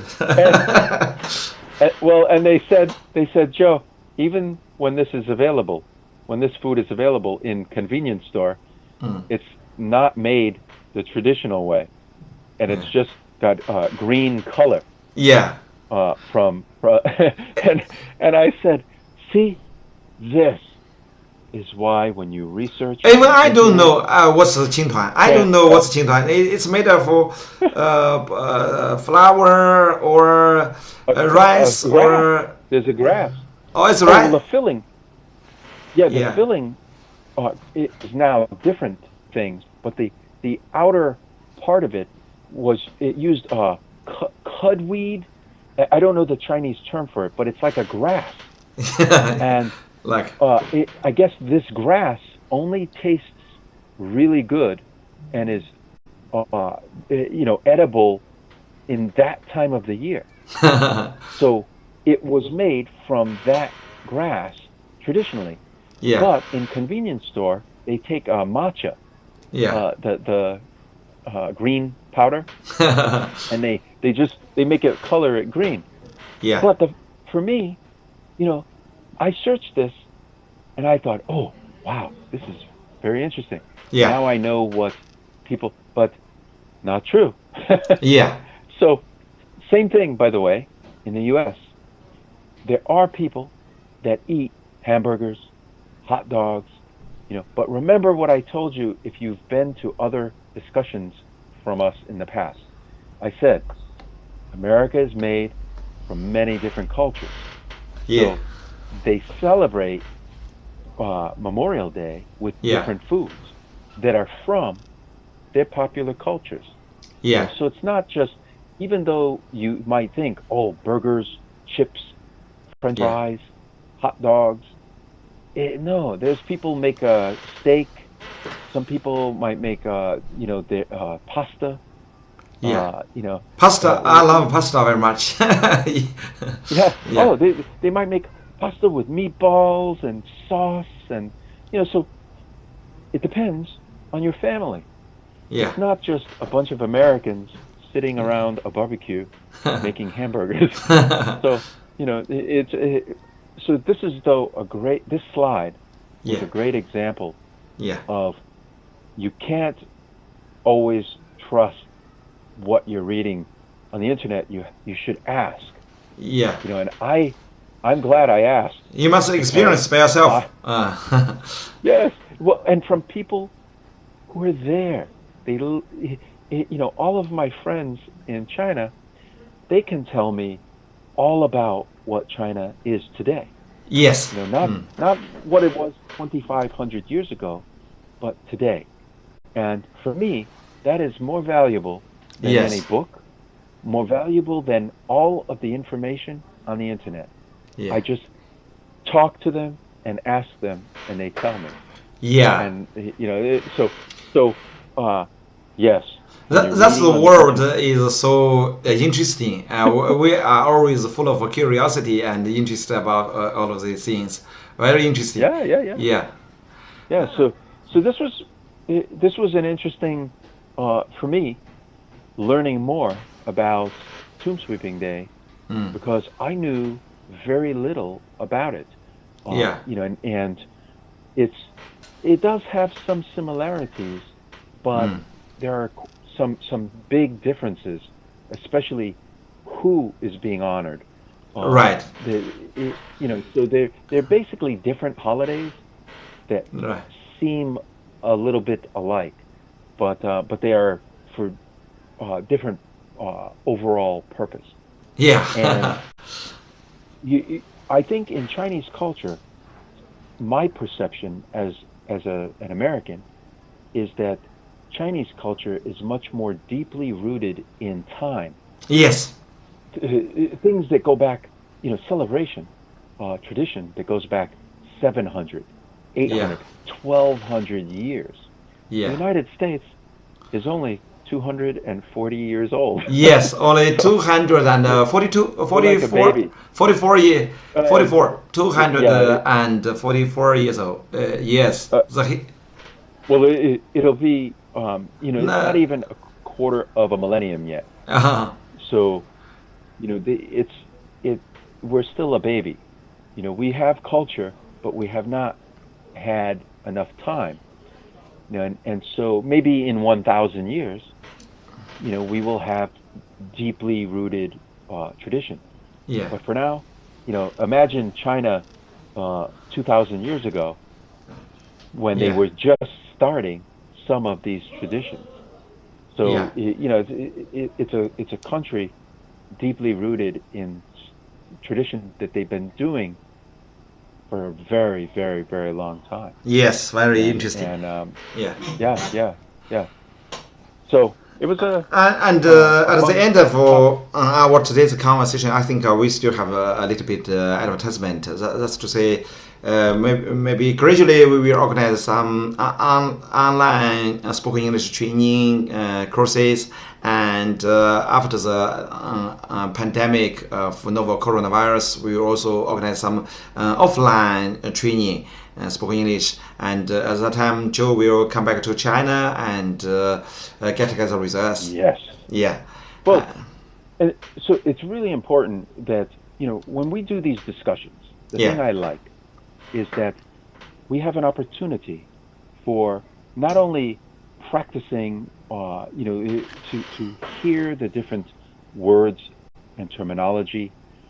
When I talked about the cemetery plot, to be able to hear these words in English, see how they're used, and how the discussion flows. Because our discussion, at one point, we were talking about the cloning. So a discussion that started as Memorial Day and Tomb Sweeping Day turned into a discussion about cloning. That is the essence of real discussion. Not classroom. Classroom. You very formal. Sometimes I feel shy and embarrassed. It's only good if you want to go supermarket. Oh, Joe, please tell me how to ask for a receipt. That's not discussion. That's a question with a simple answer. So I love that we have a natural discussion. The topic kind of goes this way and it goes that way, and you never know where we're going to go with that discussion. That's interesting. Yes, and it's good listening practice. You have to every day listen a little bit to how things are said. Not television. Television is scripted. It's written. The actors are saying what they were told to say. Yeah. When I'm watching TV, we are passive, negative. But when we are treating conversational English, that means we can actively and positively drill it. That's right. There's no script. We don't always read what's on the slide. In fact, many of the things we discuss aren't even in the presentation. Yes. That's reality. And you can't get that if you just watch television and movies, because those are actors reading scripts. We are not actors. We have actual, real, genuine conversation. So hopefully you continue to watch, when we do this around 10 a.m. each morning. Yeah. But also when I return to Beijing and we do in-person groups like this where we can sit around, drink coffee, have some tea, and just talk about family, friends, hobbies, jobs, everything. Yeah. And that's to me, that's how you learn. If you really want to know the language, if you really want to master the language, that's the way you're going to accomplish it. And when you encounter someone out there, some Westerner, you'll feel a little more comfortable. Right. To say, oh, I'm accustomed every day of talking a little bit of English. I'm going to go say hi, and just have a conversation. It's how you and I got started. Yes. It's more natural for most learners. I know many of the people that are watching probably already heard me say this before. Yes. I love the day. I love the day that you had sat down near me. The first day, and you said hello. And then we talked for 3 hours. That, to me, that is the essence of conversation and relationships. That is the beginning of something. You never know what that something is, but it's always the beginning. It could be friendship, partnership, and so I love that, and I hope that many people watching right now, when they go out and they see someone, some Westerner, they don't, maybe usually they wouldn't say hello because they might be worried that Westerner will say something, or that they will think their English is not good enough. That's not true. It's not true. Just say hello and see where it goes. See where the conversation takes you. You never know where it's going to go. Yes. I love it. Yeah. So that's what we're doing. That's what this is all about. Okay. So our conversation has lasted about 2 hours and 15 minutes. It's a long time. Yeah, it's the end of today's conversation, and very interesting. Today we have talked about the 2 days, how to celebrate them, and anyway. And tomorrow hopefully we can get started at 10 a.m. and yes, and tomorrow, if we can, I've been wanting to do that Bill Gates, tomorrow's topic, the top 10 pieces of advice about success from Bill Gates. Because he's very well respected around the world, and has even been involved with coronavirus to try to find a cure and or a vaccine. So, hopefully we can share 10 pieces of advice from him about Bill Gates. How we all can succeed in life. So tomorrow, 10 a.m. Yes. Last in the very beginning, the first time when we had a conversation, we talked about Steve Jobs. He's a hero and a very great person, but dead. Nowadays, Bill Gates is still alive, and we can learn a lot also from him. Yeah. And they were friends. So the two of them were longtime friends. So they have similar thinking, and Yeah, well, tomorrow. Oh, they were born in the same year, 1955. The same year. Oh, I didn't. The same. Wow, I didn't know that. I didn't know. But they went from being sort of not enemies, but from not liking each other to becoming good friends over time. Yeah. And I just like their view of the world. And I think that if you join us tomorrow, you can hear about how Bill Gates sees the world, and maybe incorporate some of his thinking into your perception of how you see the world. Yeah. So we'll talk about that tomorrow at 10 a.m. Yeah, today a lot of our audience, like Lao Wang, also left some messages. Another set of friends also left messages. And thanks a lot for our audience's participation. And thanks for your listening. And it's time to say goodbye. Okay, thank you to Joe and to all of our audience. Thanks for your listening. Bye for now. Let's see tomorrow. Have a good day. Okay. See you tomorrow morning. Have a good sleep. Okay. Bye bye. Okay. See you. Bye bye. Bye bye.